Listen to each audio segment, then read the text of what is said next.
رسولہ الکریم اما بعد فاعوذ باللہ من الشیطان الرجیم بسم اللہ الرحمن الرحیم رب اشرح لی صدری ویسر لی امری واحلل عقدۃ من لسانی یفقہوا قولی۔ السلام علیکم ورحمۃ اللہ وبرکاتہ۔ ناظرین، پروگرام دعا کیجیے کے ساتھ آپ کی خدمت میں حاضر ہیں۔ آج ہم انشاءاللہ میت کے لیے کی جانے والی دعاؤں کے موضوع پر گفتگو کریں گے۔ ہر انسان جو دنیا میں آیا ہے اسے ایک نہ ایک دن واپس جانا ہے۔ جب وہ دنیا سے چلا جاتا ہے تو اس کے عمل کا سلسلہ ختم ہو جاتا ہے۔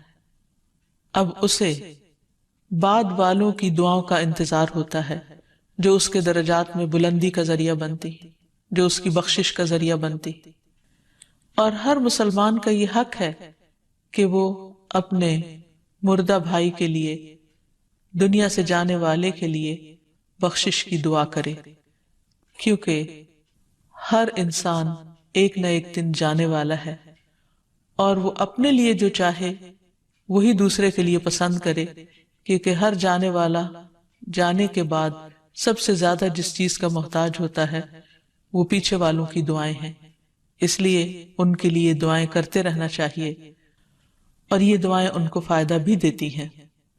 حدیث میں آتا ہے، رسول اللہ صلی اللہ علیہ وسلم نے فرمایا، مرنے کے بعد انسان کے اعمال کا سلسلہ منقطع ہو جاتا ہے سوائے تین چیزوں کے جن کا ثواب میت کو پہنچتا رہتا ہے۔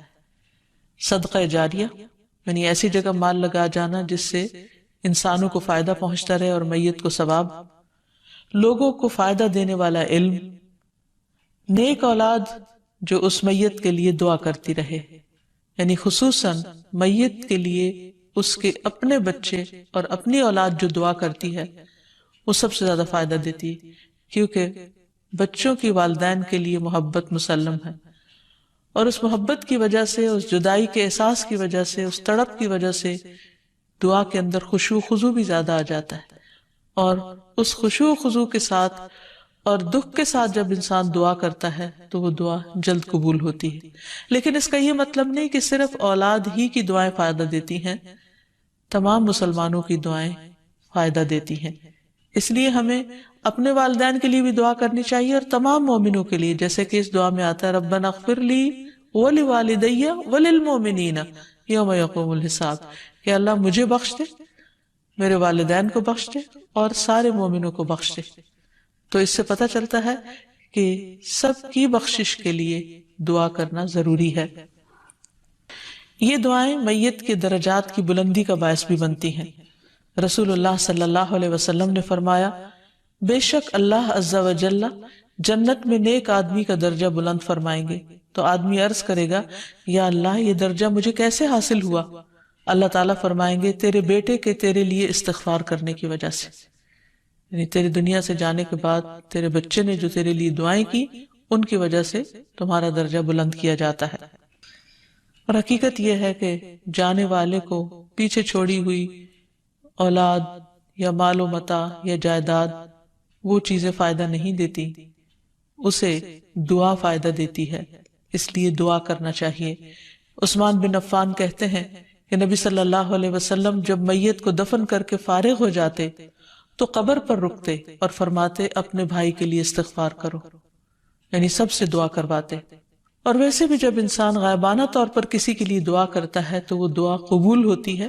اس وقت اللہ تعالیٰ ایک فرشتہ مقرر کر دیتے ہیں جو آمین کہتا ہے اس دعا مانگنے والے کے لیے، اور اس کے لیے بھی دعا کرتا ہے کہ تمہیں بھی اللہ تعالیٰ یہی عطا کرے جو تم دوسرے کے لیے مانگ رہے ہو۔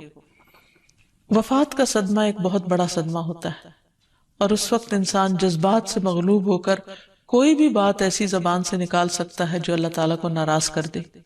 اس لیے اس وقت اپنے جذبات پر قابو پا کر درست بات کرنا ہی فائدہ دیتا ہے، اور ایسی بات کرنی چاہیے کہ جس سے رب راضی ہو، اور ہر اس بات سے بچنا چاہیے جو رب کو ناراض کرنے والی ہو۔ حضرت انس کہتے ہیں کہ میں نے نبی صلی اللہ علیہ وسلم کے بیٹے ابراہیم کو دیکھا، وہ رسول اللہ صلی اللہ علیہ وسلم کے سامنے دم توڑ رہا تھا، تو آپ کی آنکھوں میں آنسو جاری ہو گئے۔ آپ نے فرمایا، آنکھوں سے آنسو جاری ہیں، دل غم سے نڈھال ہے، مگر زبان سے ہم وہی کہیں گے جو ہمارے رب کو پسند ہے۔ اور اللہ کی قسم، اے ابراہیم، ہم تمہاری جدائی سے غمگین ہیں.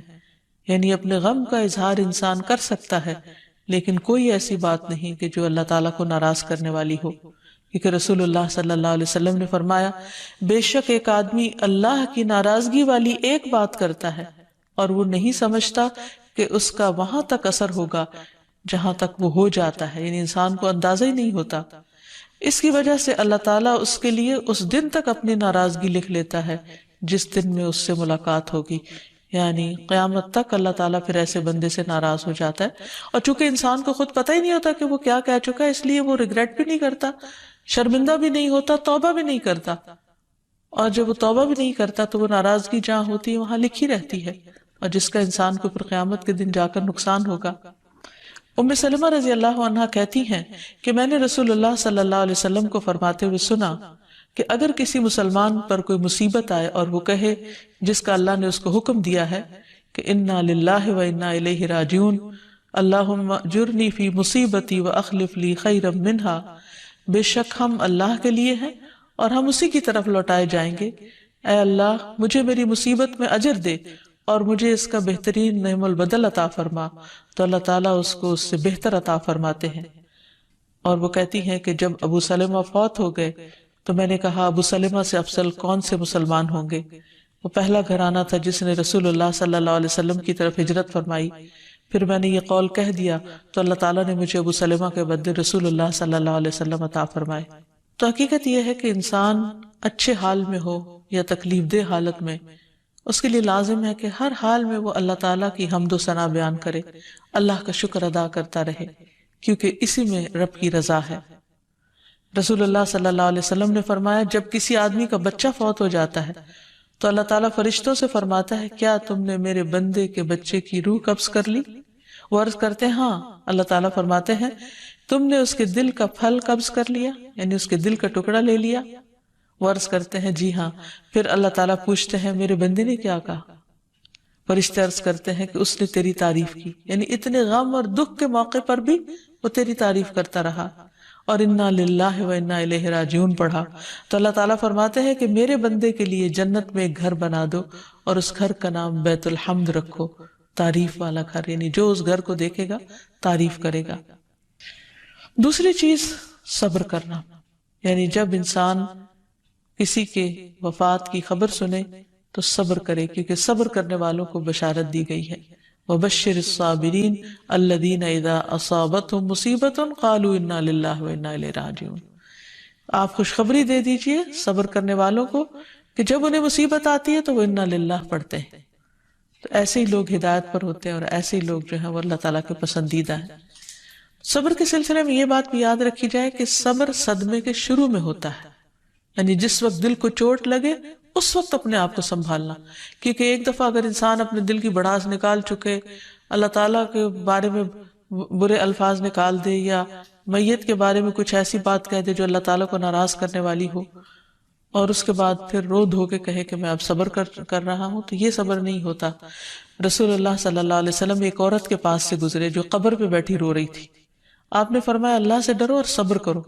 وہ بولی آپ مجھ سے دور ہو جائیں، آپ کو میری مصیبت نہیں پہنچی، نہیں جو مجھے تکلیف ہے آپ کو نہیں، آپ کو کیا معلوم، کیونکہ وہ آپ کو پہچانی نہیں تھی. پھر جب لوگوں نے اسے بتایا کہ یہ نبی صلی اللہ علیہ وسلم تھے تو وہ نبی صلی اللہ علیہ وسلم کے دروازے پر پہنچی. وہاں اسے کوئی دربان نہیں ملا، کہنے لگی کہ میں آپ کو پہچان نہیں سکی تھی. تو آپ نے فرمایا صبر تو اس وقت کرنا چاہیے جب صدمہ شروع ہو. یعنی اب اگر تم کہتی ہو کہ ہاں میں صبر کرتی ہوں تو یہ صبر نہیں، صبر صدمے کے شروع میں ہوتا ہے.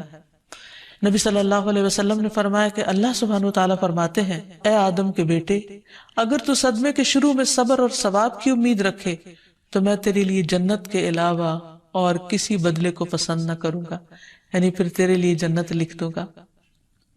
پھر اسی طرح یہ ہے کہ دوسروں کو بھی صبر کی تلقین کرنی چاہیے. سورۃ العصر میں اللہ تعالیٰ فرماتے ہیں کہ والعصر، قسم ہے زمانے کی، ان الانسان لفی خسر، بے شک انسان خسارے میں ہے سوائے ان لوگوں کے جو ایمان لائے، نیک عمل کیے، ایک دوسرے کو حق کی تلقین کی اور ایک دوسرے کو صبر کی تلقین کی. کیونکہ بعض اوقات انسان کو خود بھول جاتا ہے کہ وہ کیا کر رہا ہے، کیا اللہ تعالیٰ کی رضامندی کا کام کر رہا ہے یا ناراضگی کا کام کر رہا ہے. تو ایسی صورت میں انسان جب دوسرا بھول جائے تو پہلا یاد کرا دے اور صبر کی تلقین کرتا رہے. اسامہ بن زید کہتے ہیں نبی صلی اللہ علیہ وسلم کی ایک صاحبزادی نے آپ کو اطلاع دی کہ میرا بیٹا مرنے کے قریب ہے، اس لیے آپ تشریف لائیں۔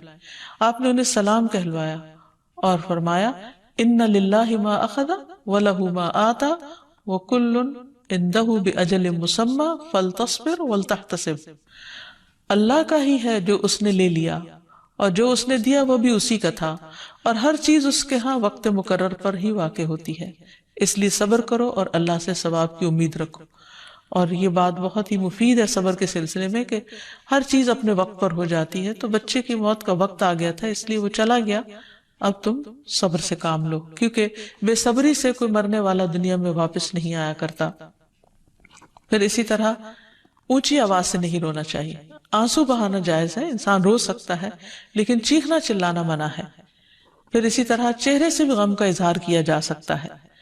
اس سلسلے میں ایک روایت میں آتا ہے کہ نبی صلی اللہ علیہ وسلم کو جب زید بن حارثہ، جعفر بن ابی طالب اور عبداللہ بن رواحہ کے شہید ہونے کی خبر پہنچی تو آپ مسجد میں ہی بیٹھ گئے اور آپ کے چہرے پر حزن و ملال کے آثار نمایاں تھے، یعنی آپ بہت غمگین تھے اور چہرے سے غم ٹپک رہا تھا۔ لیکن یہاں یہ یاد رہے کہ غمگین ہونا تو جائز ہے، مگر جزا فضا کرنا جائز نہیں۔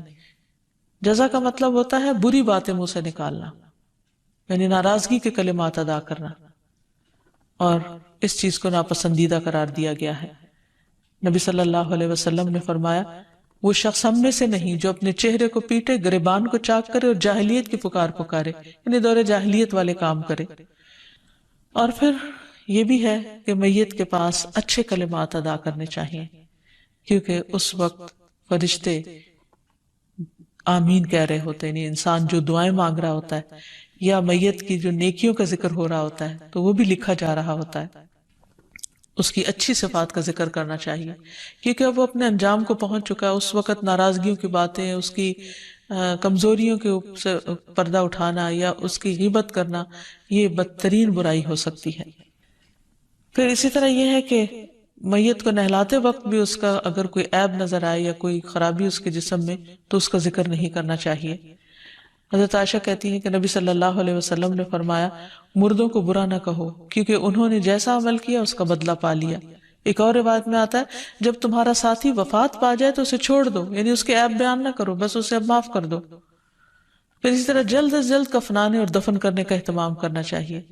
میت کے ذمے اگر قرض ہو تو اس کو دفنانے سے پہلے ادا کر لینا چاہیے، کیونکہ شہید سے بھی سارے گناہ معاف ہو جاتے ہیں، اس کے خون کا پہلا قطرہ زمین پہ گرتے ہی، لیکن قرض معاف نہیں ہوتا، تو اس لیے اس کی ادائیگی کا اہتمام کرنا چاہیے۔